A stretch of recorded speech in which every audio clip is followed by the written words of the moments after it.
Hey folks, today is Friday, June 29th, 2018. As usual, my name is Jake Baldino. I think about RoboCop at least once a week, and we're here to talk about video games. A lot of stuff going on this week. First thing we got to talk about is one of my favorite things ever, Star Wars. And Amy Hennig, one of the biggest creative leads behind Naughty Dog, who was very much hyped up to be working on a Star Wars project with EA, a big single-player adventure. And as you probably remember, Visceral Games, where she was working, was shut down by EA in October. Now, as of today, she has finally publicly announced that she has parted ways with EA completely as of January, and she is no longer working with them, and she's no longer working on a Star Wars project. This is a big deal and kind of a really shitty bummer because that Star Wars game seemed to be the one that people were really excited about. A single-player Star Wars adventure that a lot of us have been asking for, and it seems like it's not the case anymore. Amy Hennig did also clarify that the project that they were working on has been completely officially shelved and that EA Vancouver is working on a completely different project. Now, if you have been following her work like I have, you'd be pleased to know that Amy Hennig did say that she is starting up her own indie development studio to pursue new creative projects. We don't know what that is. She has nothing to announce yet. She did kind of tease that she was going to mess around with VR.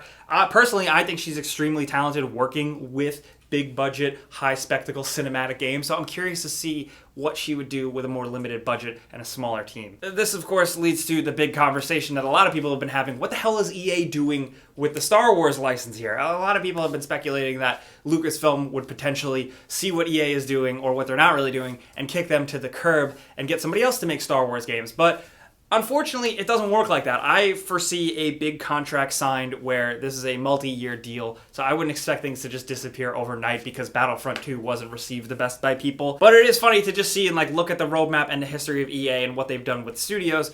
It's continuing to be the same way, even though they're working with someone else's property, that is Star Wars. So it's really a disappointment because I feel like if it was actually LucasArts, how they used to make Star Wars games, firing at full capacity, we would have had multiple Star Wars games by now. But of course, it's 2018, everything's different now. Star Wars is different, the video game industry is different, so I guess we're just gonna have to wait and see. But it sucks to know that the game that we had kind of had in our heads isn't working out, so here's hoping Respawn's Star Wars game actually turns out good. But moving on, we do need to talk about Fortnite. That whole big PUBG versus Fortnite lawsuit has officially come to a close. It looks like PUBG and the PUBG Corporation has withdrawn their lawsuit. That's all we really know. There's no other real concrete information, especially from the official parties. I expect a statement to come out soon, so keep your eyes peeled. But it could have been a multitude of things. They could have realized that some of their lawsuit was baseless, or after some research realized that it just wouldn't hold up in court, or maybe they came to an agreement behind closed doors. Who knows? But for those of you who are behind on that, basically PUBG was going after Fortnite for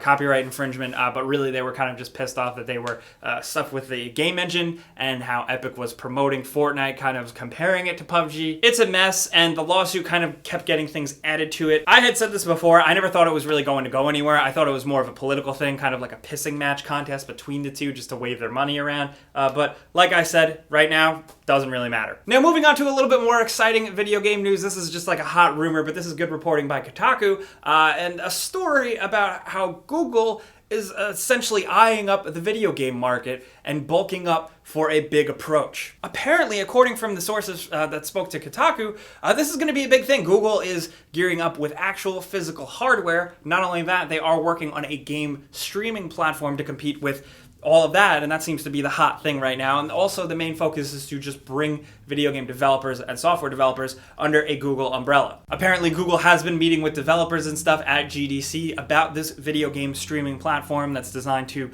directly compete with something like NVIDIA GeForce Now. And really, if I think about it, Google can do this. They can go after this. They have the cash, they have the capital, they have the infrastructure, so they can make it happen. Is it likely? I don't know, but there is a lot of money in video games. It's bigger than it's ever been, and it makes more money than the movie industry. But breaking in from the ground floor is very difficult. However, Microsoft did it. Microsoft had no consoles, and then they did, and now they're where they are. So while this is still just a rumor on paper, it's just talk, I wouldn't put it past them, and really, I'm just curious to see what will go down, because it's really interesting, and I like competition and excitement around stuff. So we have to just wait and see. If you do want to read the full report, though, it's very interesting. Like everything I talk about, it's linked down in the description below. Speaking of things linked in the description below, we got some cool things you might want to watch, like the reveal trailer, the big CGI trailers that are always fun to watch from Overwatch. The new hero, Hammond, who is literally like a hamster on a tank. Would you say he's on a tank? Or like a mech? He's on mech. It's like a mech. It's like a hamster mech man. That's cool. It is highly entertaining. Definitely worth a watch. Not only that, we linked a very interesting video that was sent to me by a user who took the Resident Evil 2 remake gameplay and set it to the original Resident Evil 2 music. And it's fucking perfect. Now, apparently, Capcom does plan to release the game with the original soundtrack that you can switch on and off if you buy the deluxe edition, which kind of sucks, but hey, that's a thing. But if you want to see how it could be or what could have been, check it out. It's linked down there. In other news, Creative Assembly has been in headlines, the guys behind Alien Isolation, because they are gearing up and working on a new intellectual property. Apparently, this is a first-person tactical game because they've been hiring all types of developers like UI designers and people to work with consoles, and people are excited because Alien Isolation was to some a very, very good game. Now, it does unfortunately seem like they are working on a completely new IP. They're not working on another Alien or Aliens game. I would have liked to have seen them continue that because they were just so passionate about their project, and you could tell Alien fans made it. But of course, there have been rumblings about new Alien and Aliens games in the works from another studio, like a VR game and another style game. But I'm really curious to see what Creative Assembly is working on, and it's just kind of got people buzzing after they've seen people hiring. It could really be anything, and if it's a completely new intellectual property, we can always take more of those instead of sequels. So I'm curious to see what they got going on. And in some PC gaming news, it looks like Valve is working on their own new and improved version of Steam Spy. I don't know if you guys remember, but a couple months ago, Valve did make some security changes to Steam that essentially locked out Steam Spy and made Steam Spy obsolete and unable to acquire data. That was a huge bummer, especially for people like us, and not even just people like us, but gamers who just look for the data, who like to see what is going on in Steam, what people are playing, how much they're playing it. And I gotta say, since we haven't had it, it does kind of suck. But a Valve official speaking in an interview did say that they are working on their own better version of Steam Spy. They said it's going to be completely comprehensive, and really, essentially, it's going to be more than ever before. I'm going to wait and see on that just because Valve has been weird lately. I'm curious to see what this is, though, because we always need useful tools like this when we make stuff. It's good for research. It's good to be able to back up and see what people are actually playing. Or not playing. Or not playing. Definitely not playing. Next, in other news, people have been really anticipating Sekiro Shadows Dies Twice since it was announced. This is the next game from the From Software developers. It is worth noting that it is not RPG style like something like Dark Souls or Bloodborne before it. This game is completely more action-adventure, but Hidetaka Miyazaki himself did go on record saying that apparently it's going to be harder than a Dark Souls or a Bloodborne game. He did say in an interview with GameSpot, this is the quote, probably even more challenging than previous From Software games. We think the level of enjoyment is going to really vary and be very broad from player to player. If you are that player who likes to take their time and carefully piece things together and learn the enemy's weaknesses and positioning and observe everything, you're going to have a great time. It's got that sense of discovery as you explore the three-dimensional maps. Okay, so basically what he's saying, he's basically saying all the things we like and want from a Dark Souls or a Bloodborne game in terms of tight level design that requires a lot of exploration and challenging enemies that have multi-levels that are worth learning and exploiting. That is especially what I want to hear. I wonder if this is him kind of damage controlling a little bit when people found out that the game isn't really an RPG in the truest sense. I don't care either way because the gameplay itself so far does look really solid and fun. I think that's where the challenge is going to lie, and I'm really curious. Like, they wouldn't be making something like this. They wouldn't have ditched RPG stuff from Dark Souls unless this is something they really wanted to pursue. So I'm curious to see how it turns out. It's an interesting read. There's a lot of little details here and there that you can kind of glean, so I linked it in the description if you do want to read it. What did we get? Let me see. Bring it here. Before checking it out. They sent us a keyboard. What? What are we, Linus Tech Tips? I wish. It's nice. I look forward to trying it out. Linus, if you're listening, He's not listening. He's not listening. I'm open to be hired. Well, hey, no! But that's a lot of the gaming news going on this week. An interesting week.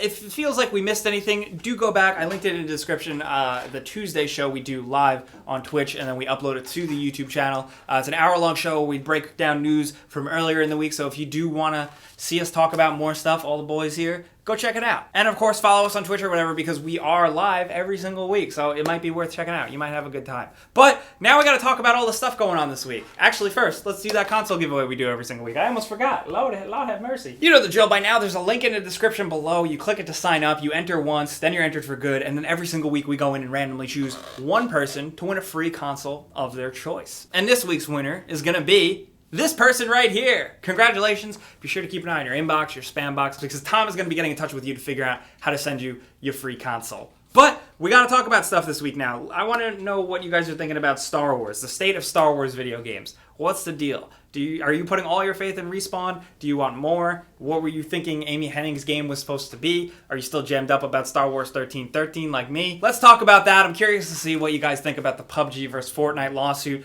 now that it's not a thing, now that it's completely over and just brushed under the rug. Have you checked out Hammond, the Overwatch character, yet? I want to know what you Overwatch fans really think. And not only that, the whole Google gaming thing. Do you think their streaming platform is going to be worthwhile? Do you think it's going to be traditional? Do you think it's going to be more mobile-based? And what is their console? What could that console possibly be like if that's real? Let's talk about all this stuff down in the comments. I'll be down there talking to you guys as much as possible. Looking forward to hearing what you have to say. Not only that, what are you playing this weekend? You watching anything? You playing anything good? Let's talk. And of course, you know you can find me Twitter, Facebook, and Instagram at Jake Baldino, as well as the YouTube channel, youtube.com/Jake Baldino. Hopefully I see you guys over there. But as always, we got to say thank you guys for coming around, watching us every week, talk about video game stuff. We really appreciate it. Clicking the like button does actually genuinely help us. So thank you. And if you are new, consider subscribing because we put out stuff every single day. But as always, thanks for watching. We'll see you guys next time. Pizza's on me.